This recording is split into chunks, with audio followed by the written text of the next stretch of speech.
Person for Costa Cruises said, in part, the company is not only going to refund everybody, but they will offer a 30% discount on future cruises if they want to stay loyal to the company. Isn't that lovely? Spokesperson also noted that they have been contacting the families by phone, allegedly. Joining us is a family you met here last week. They survived the cruise disaster and were amongst the last people to leave the ship. George and Dean Ananias and their daughters, Valerie and Cindy. Georgia, it's just over a week since the disaster. How's everybody doing? Are you all settling in at home? Your jet lag is getting over? Yes, we're working really hard. It's taking a lot of effort on our part to communicate with each other and see where each person is in this whole thing, but we're trying. Every day, we're trying. And I want to remind people, you guys were amongst the last people off this ship. In fact, if the control room can play the infrared footage that we have of people sort of clinging to the side of the ship. As it moves along, you'll get to the small group clinging to the side of the ship by the gash, right, is where you guys were. Right, right. So that's moving towards the gash now. And and you were out there for hours. You're clinging to the side of a ship that is going down. You have your family there with you. You stayed together, which is a miracle, not knowing if you were going to survive minute to minute. And yet the torture, you look stricken even just, I'm sorry I'm bringing it back. It's okay, no. But 2 hours of wondering if you were going to survive. And also, as I understand, you guys were helping other people evacuate at the same time. Correct. Dean? Correct. It was like, and it would helps as well is to discuss this, talking about among ourselves at home. Because, like you say, if someone doesn't seem to be quite right, you ask, I mean, how's everything going? How you feeling? And so forth. And I feel that's a key thing to kind of work your way through this. But we don't know how it's going to affect us going forward. Well, too, it has to cause some post-traumatic stress. I mean, thankfully you've got a very healthy family, and your pre-morbid condition is good, so you're not likely to have massive symptoms. But you can't have no symptoms after thinking you're going to die with your children for 2 hours. I mean, that's incredible. Now we have some exclusive photos that Dean took with his camera phone after escaping from the Costa Concordia. Here we go. This is you. This is Dean. This is what we're getting on the ferry. Right afterwards, they were taking us to Stefano. Had you spent the night outside in the streets there? Outside the streets, basically, or inside a little toy store in the rain and so forth, basically. And you can see the sun coming up, basically a shadow on that. Was it traumatic to look at your ship sinking while knowing that you just moments before had been clinging to the side of it? Valerie, you're saying yes. Yes. Yeah. I couldn't believe how close we were to shore.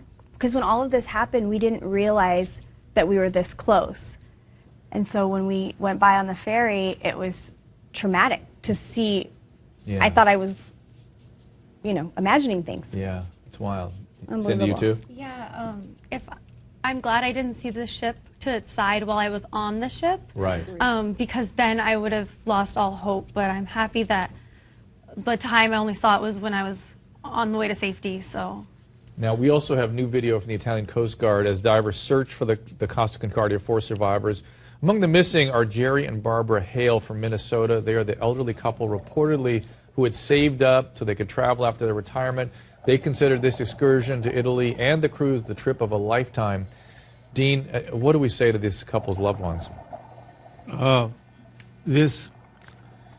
Like what they're saying it is now, it's not a rescue at this point.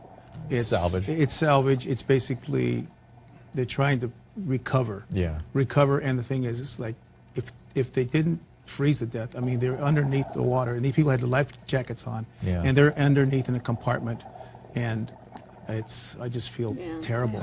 I'd like to say Valerie's having a reaction here. My heart just pours out to their family and all the families that have lost their beautiful family members. It's so unfair and it's senseless. And I'd like to add that senseless. I just think it was a senseless death for them, and that's so sad. This should never have happened to this family. And that's what's so upsetting. Those people should have enjoyed a beautiful cruise, and they shouldn't be without their loved ones. And people have to be responsible. Well, that's for right. this. Who do we hold responsible? I mean, the captain is obviously we can easily hold out as somebody who made a big error in judgment. He's saying he was on the phone with the company and that they had approved the maneuvers he had made, and once he was in trouble, they continued to communicate with him and advise him on the movements he made with the boat. And the company now is offering 30% discounts, which is frankly laughable. It's insult. It's an insult and absurd.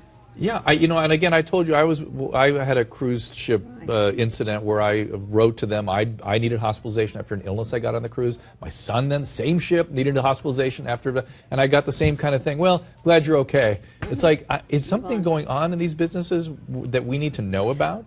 You know what? We've been on so many cruises, and now that we had this incident happen to us, we've really taken a look back and said, did we miss something along the road? And I think we did.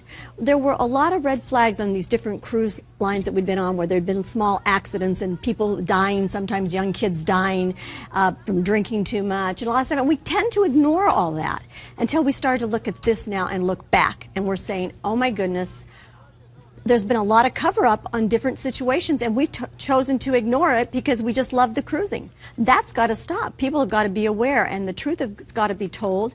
And this cruise line has to be accountable, as well as every other cruise line. We reached out to Carnival Media Relations for a statement, including the alleged actions of the ship's captain. At the time of this taping, we have not heard back from the companies. But you're saying it's an industry-wide problem. I imagine there's variations in the readiness and the willingness to respond to these things. But it seems like if this is an industry that's going to flourish, they're going to have to be very honest and very forthcoming about all this. I mean, you would think they'd be asking you guys to cruise for life for free, not giving you a 30% discount. No, they actually called us on Sunday in the morning, very early before we had awakened. And, felt like, we want to talk to you. And here we're sleeping. We're trying to get rest. No consideration of what we've gone through. No empathy for what we're trying to struggle with. And it's all about them. Your third daughter, who actually was not on the boat, had tried to make some contact on behalf of you guys and got stonewalled. Absolutely. Exactly. Yeah.